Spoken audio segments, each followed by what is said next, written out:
I feel led to share something that the Lord only rarely on occasion takes out. You'll not hear it from another man, and I'm not sure that I'll ever be back here or any place that I'm going in these days. And it's over the issue of what in fact is reality. What in fact are true values? For what should men live? What is the purpose for our being? To be consumers? To have a position in the economy that produces the goods that others might consume them and we ourselves?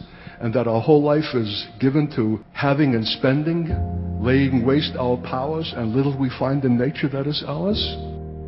An A for the day of anyone here who can recognize the poet from whom I've just quoted. You're not too conversant with poetry? That's your problem. You're not poetic enough. You're too matter of fact. You're too mechanical. You're too legal. You're too statistical. You're the kind of thing that the system wants, that will be efficient, because the reason for being in the system is efficacy, to produce goods and distribute them and see to a certain prosperity, and because it has no concern for that which is ultimate or eternal, and doesn't realize that this lifetime is a preparation for that same. Got the idea? No one has told it, no one has shown it. Because to persuade the world that this life presently is transient and preparatory for that which is eternal and abiding requires people who come down from that place, who are in the world but not of it, and exude eternity and not just possess it as a category.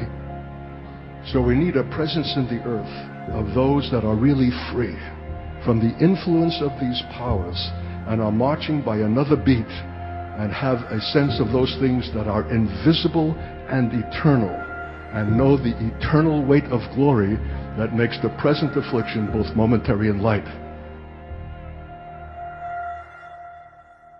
You know, when you begin to think like that, it's not long before you'll be saying with Paul, who is sufficient for these things?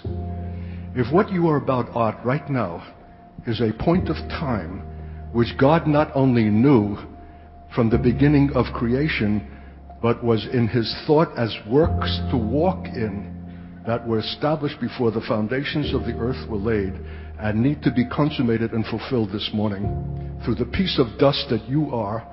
That is to say, apostolic view of reality is always sensing the utter significance of what it is about in every moment of time.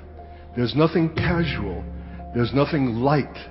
Everything is altogether significant because it encapsulates the past and it points to the future, and it has everything to do with the consummation of the whole salvific history of God, his name, his honor, and his glory. And it's got to come out of you. This is a lifestyle. This is a mode of being. This is a certain kind of consciousness that the world would condemn and maybe even take those people who subscribe to it and put them in mental institutions as being out of touch with reality, because they have such a heightened sense that the moment that they are about is of ultimate and eternal significance. And yet the remarkable thing is that that is definitive reality and definitive sanity. And the other thing that thinks that this is just a transient moment, one like another, one Sunday like another, that is irregular, that is insane, that is unhealthy. And that kind of reality is not produced in a moment. It's the work of a lifetime, when a man is subjected, because he has that call which he has not appointed for himself from the God who has given it, and therefore is required to pass through experiences of a formative kind that have at its heart the cross.